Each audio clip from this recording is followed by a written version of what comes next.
Bones healed in 12 minutes, then the lab was raided. The air in that Montreal lab was thick with the scent of antiseptic and ozone, the kind that clings to your throat after hours under fluorescent lights. Dr. Elias Voss still remembers the hum of the refrigeration units, the way the cold seeped through his gloves as he handled the vials. Each one contained a shimmering, almost iridescent liquid isolated from the blood of a Greenland shark, a creature that had spent centuries slipping through Arctic waters so cold they should have turned its blood to ice. But it didn't. Instead, that blood carried something else, the secret to regeneration. Voss had spent years chasing it. Nights bent over microscopes, watching as fractures in mouse bones sealed themselves in time-lapse footage, the edges knitting together like a zipper closing. 12 minutes. That was the record.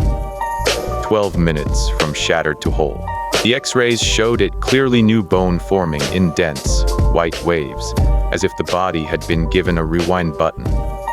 They called it Project Icebone, a name that sounded like something out of a spy novel, but the science was real.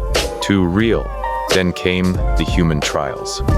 The first patient was a woman in her 70s, her spine curved like a question mark from decades of osteoporosis.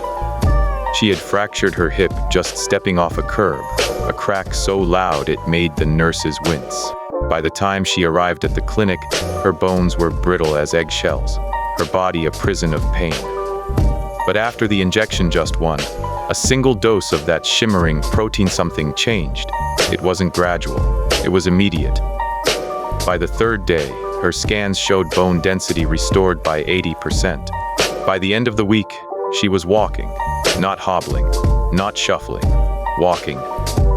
The security footage from the clinic captured it all. The way she laughed when she took her first unassisted steps, the way her hands trembled as she reached for her granddaughter, the way the doctors stood in stunned silence, their clipboards forgotten.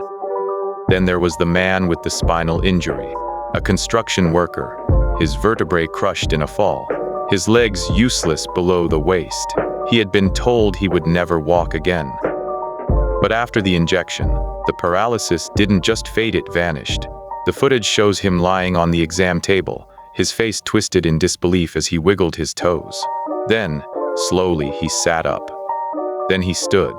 The room erupted. Someone started crying. This wasn't just healing. This was a rewrite of human biology.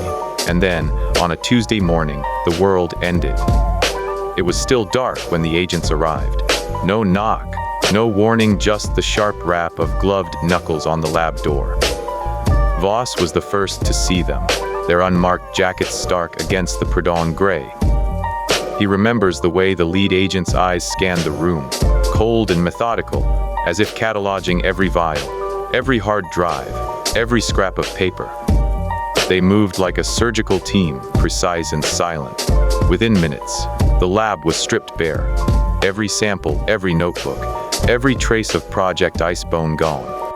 The agents didn't shout. They didn't need to. The threat was in their silence, in the way they herded the researchers into a private room and slid a non-disclosure agreement across the table. A lifetime of silence in exchange for his career. Voss signed it. What choice did he have? But here's the thing that still haunts him. This wasn't some back alley experiment.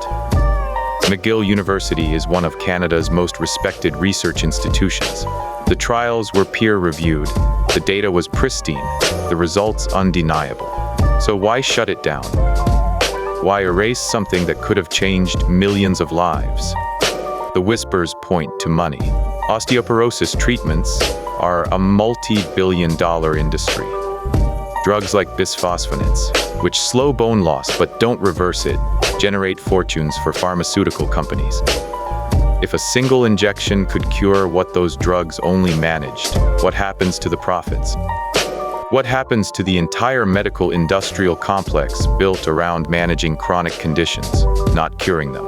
But the shutdown wasn't just about bones. A former lab assistant, who spoke on condition of anonymity, claims the protein didn't just heal skeletal tissue. In animal tests, it accelerated healing across the board: muscle, cartilage, even nerve damage. One rat, paralyzed from a spinal injury, regained movement in hours. The assistant says the team was days away from testing it on human spinal cord injuries when the raid hit. Days. That's all it would have taken to change everything. And then the trail leads south. Years later, a declassified US military document surfaced, heavily redacted, but unmistakable.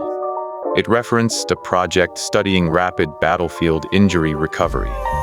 The timeline matched. A Canadian discovery, quietly moved across the border.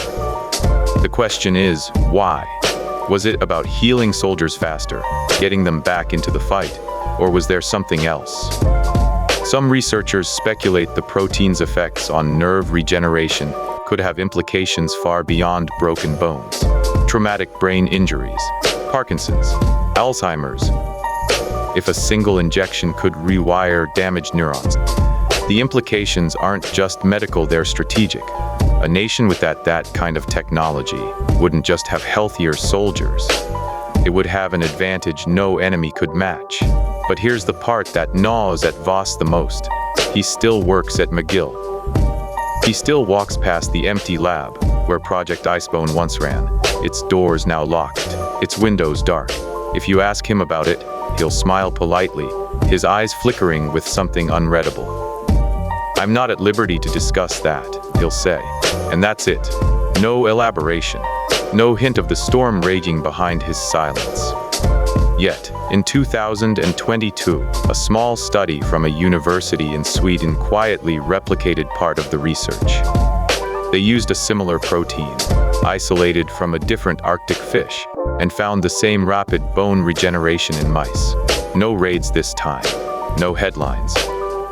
Just a footnote in a scientific journal, buried under layers of jargon and disinterest. The world moved on. So what really happened to Project Icebone? Was it buried to protect profits? Or was there something darker, something the public wasn't meant to see? Discovery so powerful it had to be locked away, not for what it could heal, but for what it could become. The footage still exists, somewhere, in a locked hard drive or a forgotten server.